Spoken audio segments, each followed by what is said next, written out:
whole truth is about all the stories that we don't know, all those industry stories about people that have done great stuff that we don't know. So it's just basically, as we like to start from beginning. So for a lot of the artists, sometimes we go way back as to when we follow them, like music that they made from the beginning and everything. But your own, as that guy that's always been there in the industry. The first question, of course, which is where you should probably start your stories. How did you go from whoever you were from like teenage or anything? How did you, just a regular guy, not just enter the industry to be that guy that has all these connects and makes it happen to blog, all of that? Just how did you become this Bizzle that we know today? Start from any part of the beginning. Okay, well, I used to live in England, yeah. And then obviously when I'm in England, you go to party and stuff like that, but it's only when you go to like African parties that you hear Nigerian music. But if you go to mainstream clubs, you hear dancehall and all these things. So I used to be like, how come they can't play Nigerian music here? Like, what's going on with all these things? Like, why can't our music just enter? So that I used to try and figure that out for a very long time. So when I come back to Nigeria, what I used to do was I'll buy all these video CD. Remember then they used to do music videos on video CD. All those CDs. Yeah. Yeah. I'll rip it and then I'll put it online so that people can watch. So I'll rip the video from the video CD, upload on YouTube or my Facebook so people can watch. Then, people started asking me for like exclusive music, like shout out to Bella Niger. I used to, back then when she first started, when she was still on Blogspot, sometimes I used to send her exclusive music like for her blog and stuff like that. So people started sending me messages that, oh, want to post our song on your page, because I like, Facebook had 5,000 friend limit. I agreed to 5,000 friend limit. I even had another Facebook page just so that other people could see what I was saying. Even before Facebook said, let me start from somewhere. Do you know MySpace? Yeah, MySpace, of course. So yeah, I was on MySpace first. That's really what got me into the industry, MySpace. So MySpace, I used to be on MySpace. Like I wasn't an artist, but I just loved to be, like talking to artists. I started DJing. That's what got me into the music industry. I was a DJ. Oh. So my name was DJ B. That's where Bizzle came from. Okay. So MySpace, I was on MySpace. For MySpace, I used to create MySpace pages for artists in Nigeria, and then I'll just find a way to contact them and send them their username and password. Say, look, I've created MySpace for you. This is your username and password. I put your music on, blah, blah, blah. So that's how I met Dr. Seed, LD, Sasha. So I remember meeting Sasha. Then I helped Sasha design her MySpace page. Then she told Don Jazzy. Then she was not like, oh, Don Jazzy wants me to design his page. So as I got a message from Don Jazzy on MySpace, I can never forget the message. He said, yo, Sasha said you're the MySpace guy. Can you help me design my page? I owe you. I'm the done and I keep to my words. Hell yeah. Oh shit. So I helped him design the MySpace page. Then it was enjoying the MySpace page. Then that's how we started doing. Then Facebook came about. I started posting all this music on Facebook and doing all these things. I started meeting more people. Then I remember the first person I met was Dr. Seed. I met Dr. Seed in Nigeria in December in Rascals. I can never forget. Then it was me, Dr. Seed, a few other people that came back from England and people that were living in Nigeria. And I now told Dr. Seed, oh yeah, I'm Bizzle, the guy that did your MySpace. Now took me to LD. I said, you know this guy? This is not Bizzle, the guy who do MySpace. So I got talking, laugh. Then I went back to England, continued doing my Facebook posting and stuff like that. And I remember Jazzy and the band and Two-Face came to London for Mobo Award. That was the year the band and Two-Face were nominated, but Two-Face won. Won, yeah. That the Mobo broke. I think it broke, yeah. It did. Yeah. So before the awards, I had met up with Jazzy. Jazzy's brother James used to live by my house. So Jazzy came to the area and he went to use a cyber cafe. Then most people didn't really, it was still days of early days of dial-up internet. So it wasn't like everywhere there wasn't broadband. That was just when broadband started early, but it wasn't everywhere. So so Jazzy went to use cyber cafe, and I went to block them there. So I went to block him and his brother James. We yarned, bad guy. So now he be the Bizzle guy. I remember he gave me 50 pounds. It was like, take this one. So I took the 50 pounds, chilled, and I told him that I would love to link up with him another time. I would love to link up, just come and say hi. So I remember I called him. I said, I'm going somewhere. I'm going out. And where is he? He now said, they are at the train station in North Greenwich. That they're about to go inside for the mobiles, because the mobile used to be at the North Greenwich, the O2 Arena. So that's why I went to meet them there. And also the band Two Face. I met all of them. And oh wow! So now the Bizzle guy with this, blah, blah, blah. Met them, and then just kept in touch via online. Started talking online. Then fast forward to 2008. I had finished university. I went to America for film school because I really wanted to crack this Nigerian music thing. So I went to America for film school, and I was doing internship, with a record label, just to make sure to see how you can get Nigeria music there. So when I was doing internship at the record label, all I kept talking about was Nigerian music. But those ones, they were like, I mean, like, what's Nigerian music? That's Because bad. African, they didn't really feel it. It was like African music. Yeah. It was trash then. I didn't give up.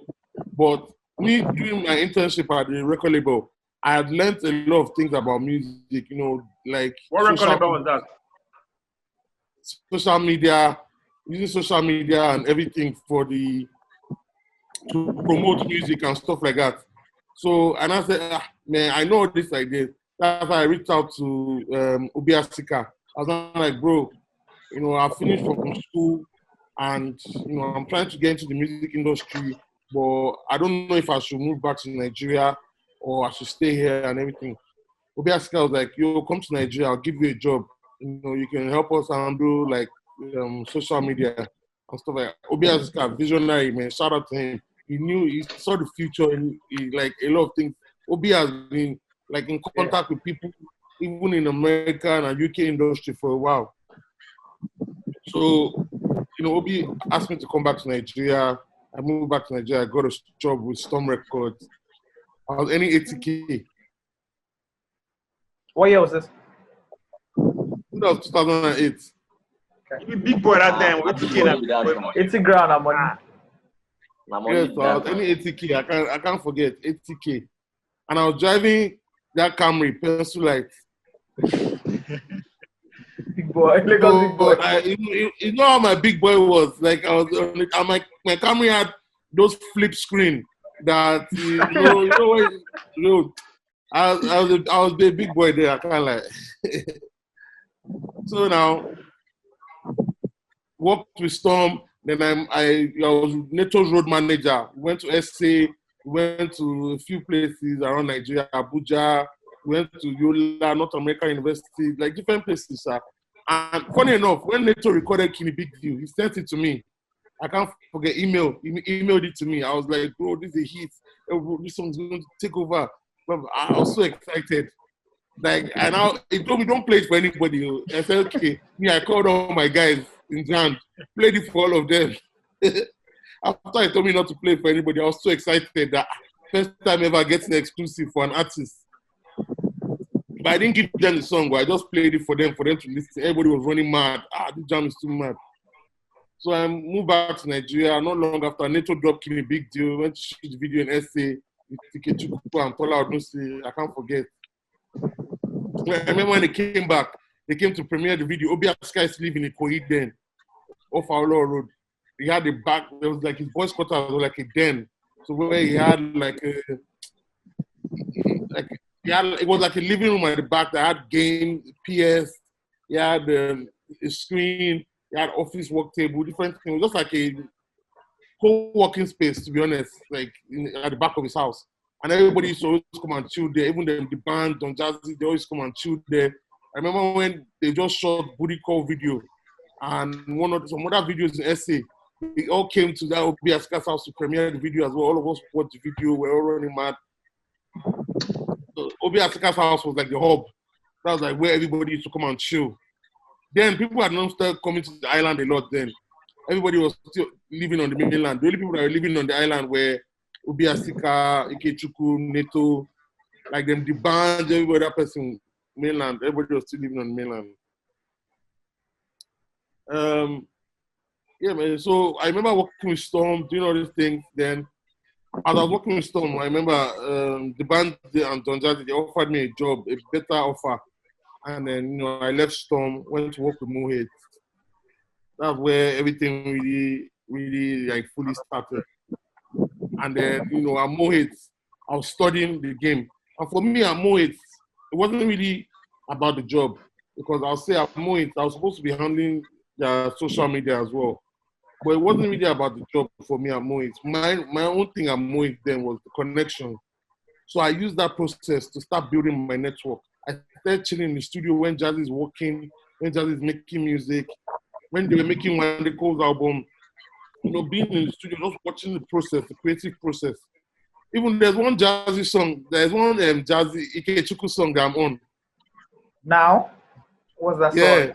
Yeah, that's it. Now is the time to know who got the money. I'm the one that said it's done Jazzy again. Because everybody was sleeping in the house. I was the only one awake. Jazzy was like, oh boy, you go enter studio, you go do this one. I don't feel wake anybody up. And I said, okay, no, Yawa. How do you know it was now?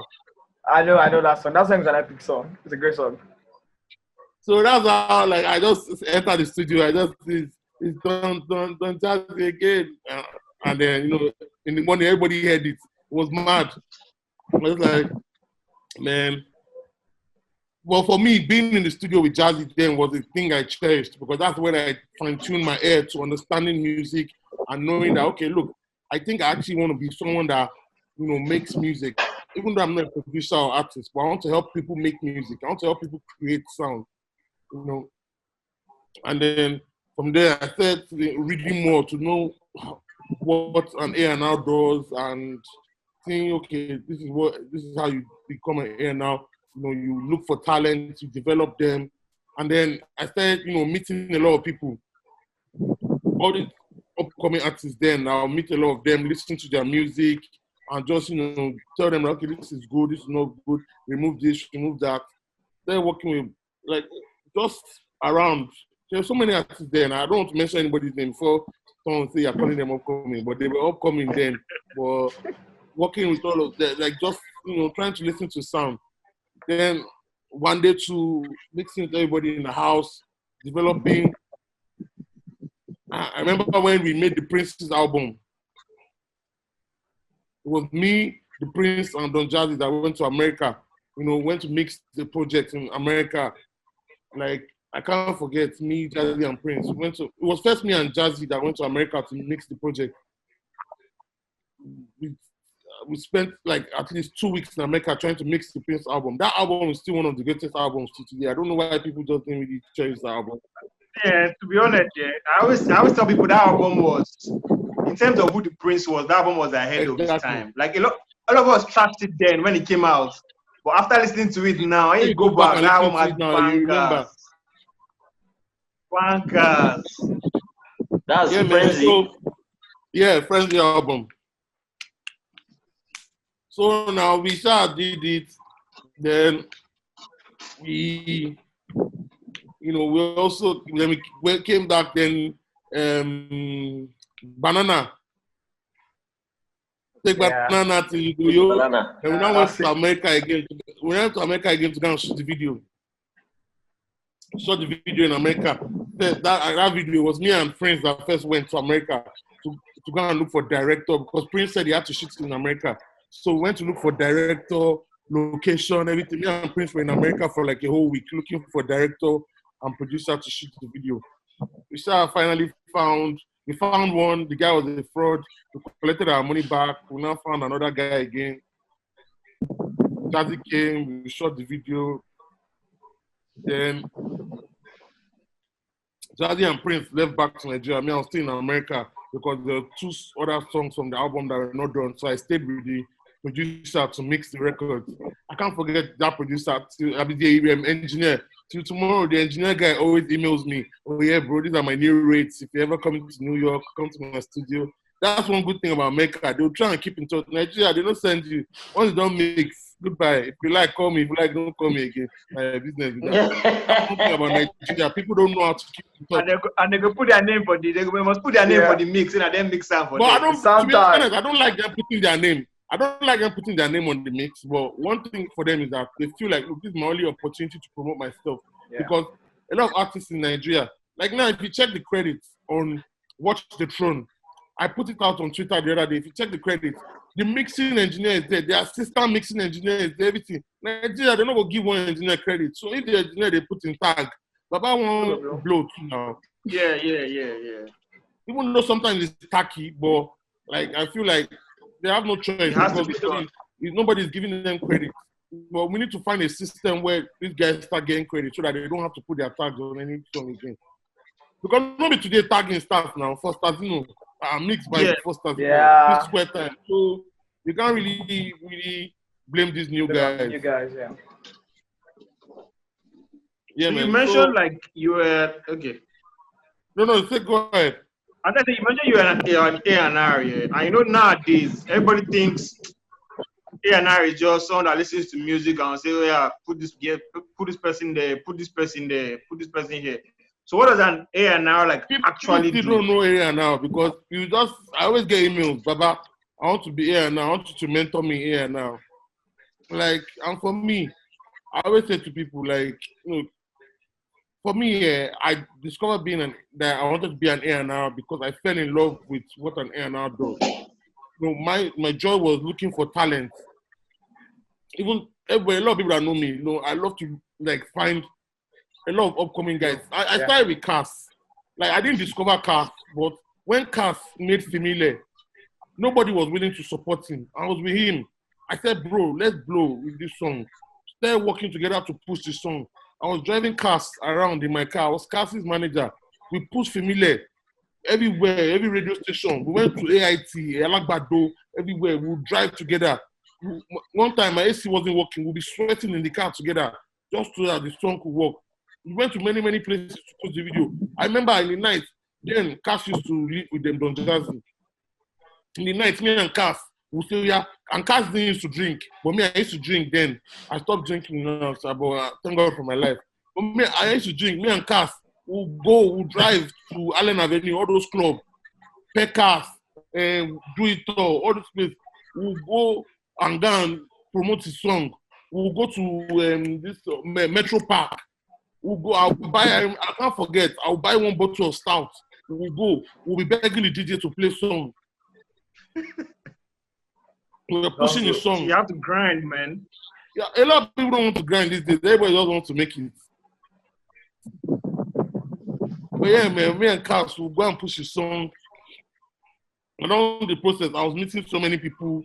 Even a lot of people don't know. When I first moved back, when I was working with Storm as well, I was also a photographer on the side. Wow. It wasn't for money. I just enjoyed going to events to take pictures, and then I'll upload it on my Facebook so that people in the diaspora could see. Oh, yes. Yeah, you were kind of like a cultural curator. Yeah.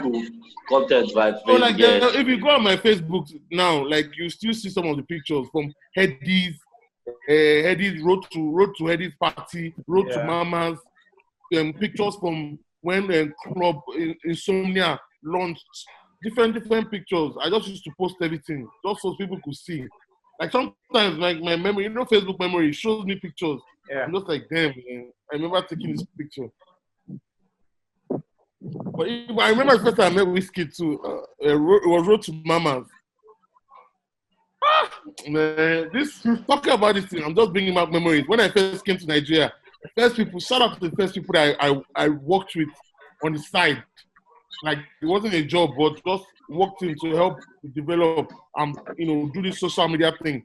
DJ Neptune, Osagi and Kel. I remember going to Kenya's video shoot. Wow, all right. They shot it in Yaba. In Yaba, in Clarence Peters. That was my first time seeing Clarence Peters. He wasn't smiling, didn't talk to anybody.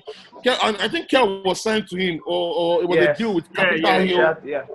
The Tank Capital. Yeah, and she was managed by Night House or something, or Sagi. So it's been like, so how do you spot all these guys? How do you pick and choose who to like manage? I know you don't manage, but how do you choose who to push? Say for example now, Oxlade. Like how did you spot this guy? This guy is going to be born in like next 2 years. Let me tell you, I found Oxlade. Everybody was talking about one Mami Water song, Mami Water song, Mami Water song. Oh, bless that song. So and I said, okay, let me hear the song. As I heard the song, I just said, baby, what? I just said, this guy is a superstar. One take. I just told one guy that was working with me, shout out to Levi Adewumi. He used to work with Plug. Now he does his own thing, and he manages an artist called Yusuf Kombai. Oh, Yusuf. So I told Levi, yo, tell Oxlade to come through to the office and stuff like that. And then Oxlade came. Then, and then I now heard sing. I was like, man, this guy is a superstar. Like, for real. So when he came to the office, first thing I told him, I said, bro, no matter what you do, don't sign to anybody. People are going to want to sign you. Don't sign to anybody. Be patient. Discover yourself. I don't mind helping you in this process. Discover yourself. Find who you are. And then you find yourself, and you now know what you want to do. So me and Oxlade kept in touch. He came with his guy Ojabi, who is his road manager now. He came. I said to him, look, bro, don't rush. Just take your time. So shout out to Sparks. I also manage a producer called Sparks. Love Sparks, man. Sparks is like I'm his A&R manager. So like Sparks created the whole SDC Palm Wine sound. Yes, the sound. Yes. Yeah. And Sparks is a genius. I'm not gonna lie. Like we have a bunch of records coming up with big A-list guys. I can't mention names, but trust me. After everybody heard Oxlade's project, Sparks' phone has been ringing non-stop because everybody wants that away sound. That sound, yeah. Like that away right now, like what away is doing right now in the market, like bro, I don't even understand. It's just God. But yeah, man, back to my conversation. So I sent Oxlade music to Sparks. I said, Sparks, check this boy out. Sparks wasn't really feeling him, but Sparks was like, let him just come. So I paid for a hotel in VI. I paid for like 5 days. I told Sparks, set up here. Oxlade will come and camp with you for the 5 days and work. The first day Oxlade went there, Oxlade recorded Causing Trouble and Sugar. Wow. And then, I heard the 2 records and I said, these 2 records are dope, but if we put out Causing Trouble first, we will never put out Sugar. Yeah. So I said, you know what, let's put out Sugar and I'll figure out what we're going to do with Causing Trouble. Or with Causing Trouble, when Oxlade starts getting a buzz, we'll release it.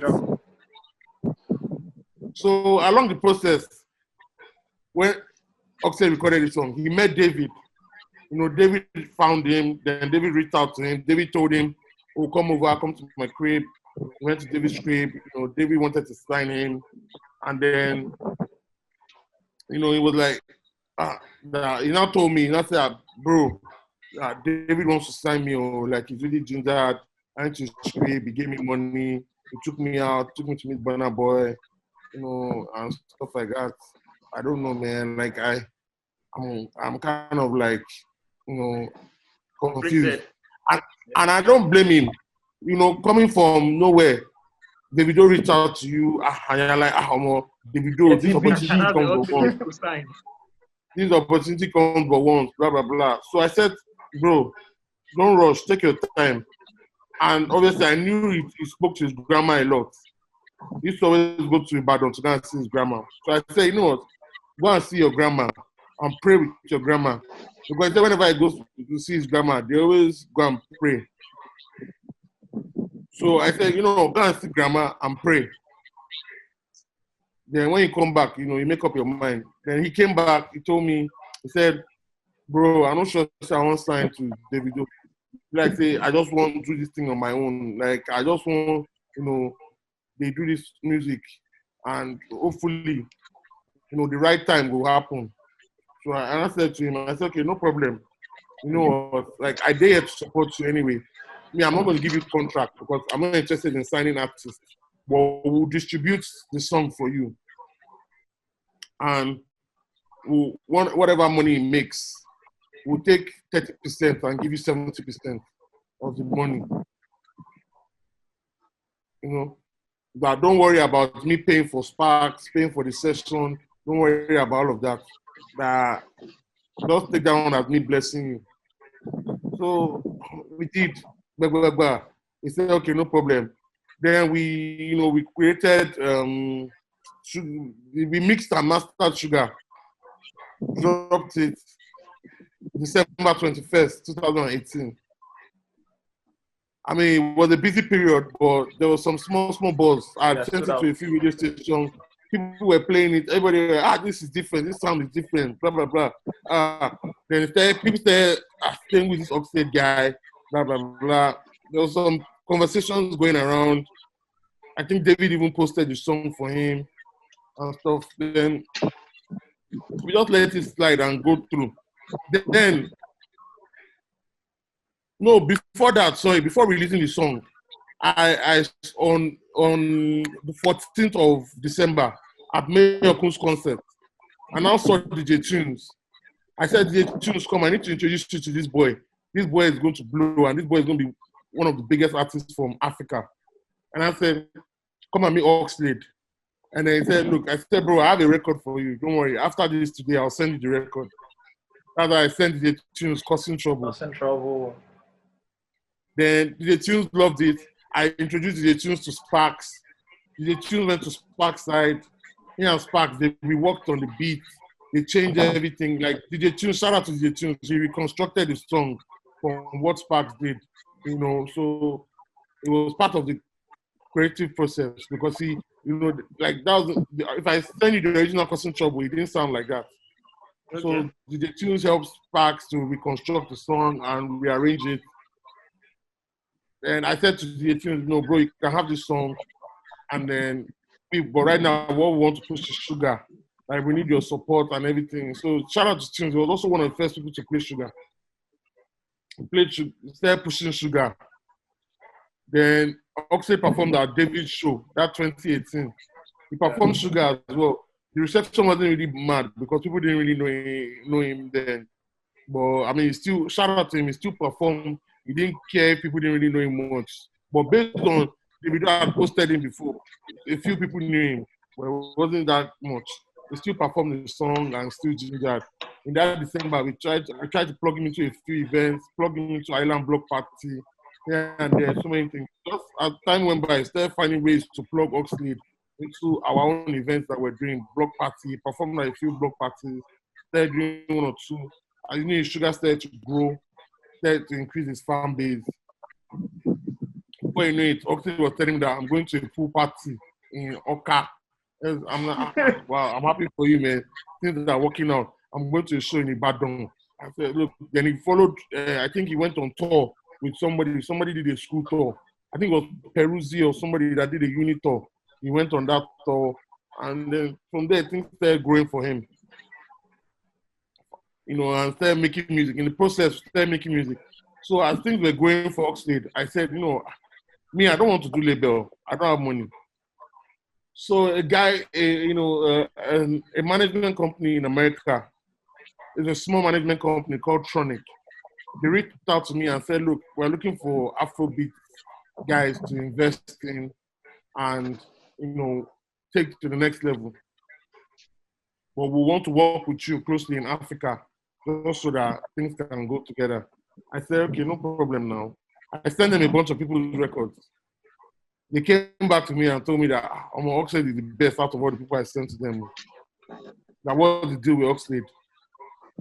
So I said, okay, you know what, Oxlade, some people are interested in you, but I don't know. So I called his guys, Ojabi and Naya. Naya and Ojabi are the guys he stayed with in Sulere. So I called them. I said, guys, come. I mean, I don't want to put anything, man, before anybody will say Bizzle is a thief or Bizzle does this. Let's have a conference call with these guys in America and talk to them and see what they want for Oxlade. So they said, look, this is the deal. We want to sign all of you together. Ojabi, Bizzle already told us you're a producer. Naya, Bizzle told us you're a video director. So we want all of you as a full package. So that when we sign all of you, Ojabi, you are Oxlade's road manager / in-house producer. Naya, you're shooting his videos and documenting his lifestyle. So the guys were down about it. They said, okay, let's see how it goes. I said, no problem. And then I said, let me know what you guys are doing. I'm going to America. I went to America. I went to go have another meeting with the guys. They flew me to ATL, had a meeting with them. They gave me the contract. I brought the contract back to Nigeria. Oxlade signed the contract. I did tell the contract back to them in America. They loved it. They signed, everybody started working. Well, the first things first, they did visa for Oxlade. But, I mean, for that visa, I've been talking to a few people, and Sony was doing a writing camp in London. So I reached out to Sony and said, look, Oxlade, I'd love to bring Oxlade to the writing camp and stuff like that. And then Spotify were also doing a writing camp. Who will be? And his good friend Mologo was in the camp. So Mologo plugged us in. So we got invitation letters from Sony and the Spotify guys. We now use that to go to the embassy.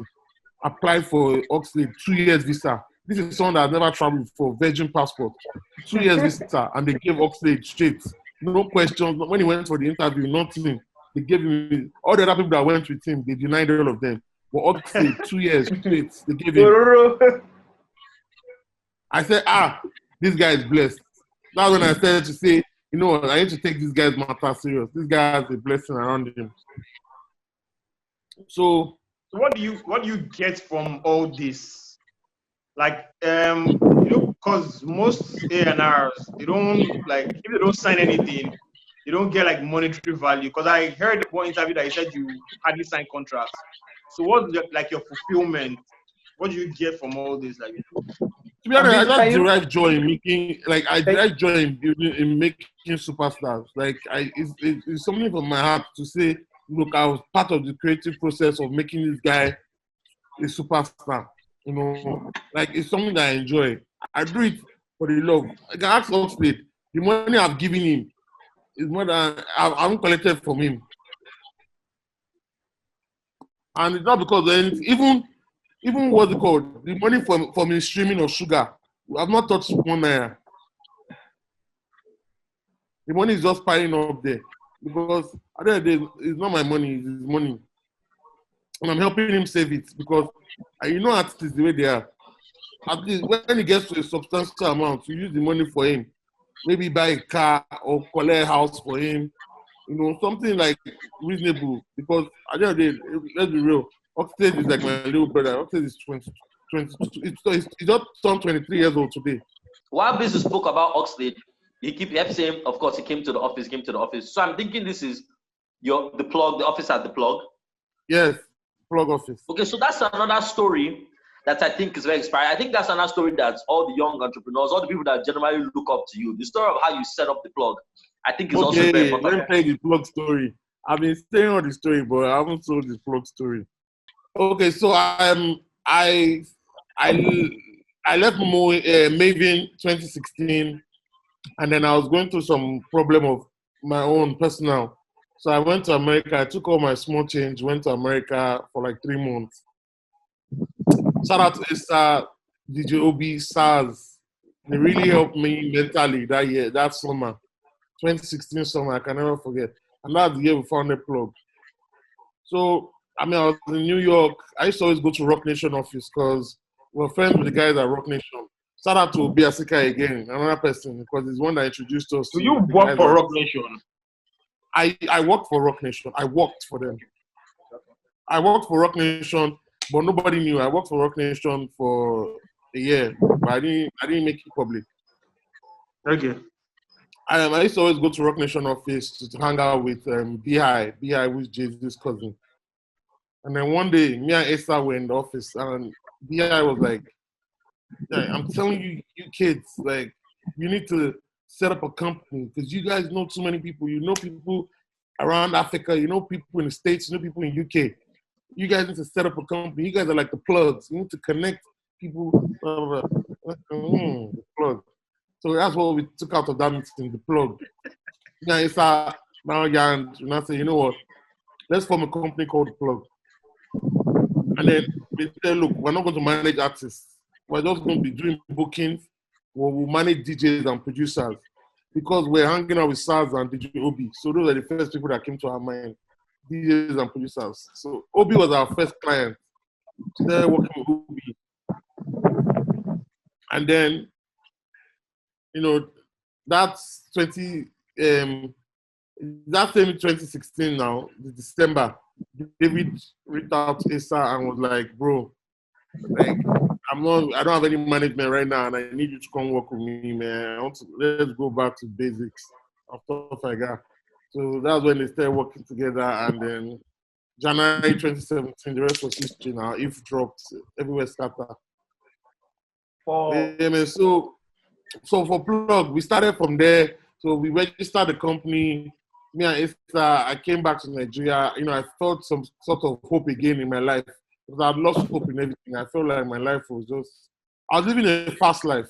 Me and Esther used to do nightlife promotion. We used to promote 57. I used to do Quilocks and 57. Esther was only 57.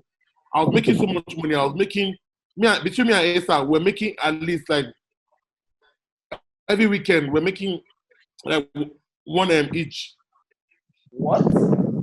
I mean, make I not work for you now. What? Life was too fast. Like, I used to go to London for just the weekend. Levels. So, because like everything was just too fast. So I guess it was the way of God just saying to me, my boy, slow down. Slow down.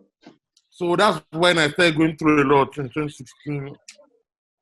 Then I became, like, if a lot of people remember, there was one time I became very, very, very spiritual. And even though till now I'm still spiritual, but like at least I can manage it now. Like, you know, before, when in the early stage of when you're finding this on your spiritual journey, you have to be deep inside because you have to really get into the spirituality for you to be able to now know how to control it, navigate, and how to balance it. Exactly. Thank you. So I wasn't going to clubs. I wasn't doing nothing. You know, I was celibate for like a year. I was just finding myself spiritually, like trying to understand. Tunde, are you here? Tunde, I was trying to understand. I was trying to understand my calling and, you know, what God had planned for me. You know, so as long as on the process, you know, started developing, you know, David blew up. So next thing, you know, started getting shows. Asa had to go on road with him. And I said, okay, you know, Asa, you go on road. Me, I'll stay back behind and build the company. So what's the best way for an artist to get your attention? You know, people always like spam you on Twitter and send you links and all those things. What's the best way an artist can get your attention? To be honest, some of those spams, I look at them, but to be honest, the best way an artist can get my attention is make good music. I mean, there was a girl recently, Faith, that Jimmy Abdul's put out 3 beats. The girl did something good on the beat. And I heard it. You know, I gave the girl money to go to a proper studio to record it and put out the music. I don't need anything back from her. It's not like I want to sign her or anything. I told her, we'll help you distribute the song, go and record it. And we will help you push the song. I mean, we pushed the song. We got playlists on 4 Apple playlists and playlisted on Deezer as well and Pandora. So for us, it's like for us, if you are talented, you can't hide. That you see what they say that diamond cannot hide in mud for too long. If you know, like if you set, the more water pours on the mud, the more will be revealing the diamond. So, like I feel like, look, if you are talented, your talent can be hidden. There's one new guy too, Ayo Folari. You know, I spotted him. Like he sent me a link and I watched it. The guy is dope, and I followed him. I've been listening to all his stuff. So to be honest, it's not about you just putting out good stuff. I'm praying that look, it catches my attention. Okay. There's so many things online. I can't help everybody, and I can't capture everybody's attention. I mean, I can't everybody's work cannot. I can't capture everybody's work. So the best thing is, look, if today God directs me to pick this one, yeah, it's God's direction. Because, bro, like in my email, I have over 5,000 emails of songs that people have sent, and I can't read. I can't listen to all the songs. So some days I'm bored, and I'll just say, you know what, let me listen, and then I'll hear one song, and I'll email the guy, okay, send more music. So it's just you just have to keep, praying that you get the right one. All right, thanks a lot. Like, look, for example, on Oxlade's record, Away, there's a girl in the beginning, her name is Tosin. Like, if you check out on social media, it's Tosin official. Like, normal way you saw Tosin with a G. You know, I heard the girl's voice, I liked it, and I said, oh, hi. I reached out to her, I said, hi, how are you? I'd love for you to, do backing vocals on the record. And she was like, okay, no problem. She came, she didn't know it was Oxlade's song, she did it. Now everybody keeps asking Oxlade, whose voice is that girl's voice? Like now, I've put her on. So it's left for her to now make great music that, people can tap into. Because I've given her a platform, everybody likes her voice. Now, what is she going to put out music that they will like? Or put out music that everybody will be like, this one is just a good voice? So there's somewhere or the other that you help some people. There are some people, you've allowed them to perform at block party. It's not left for them to know what they want to do.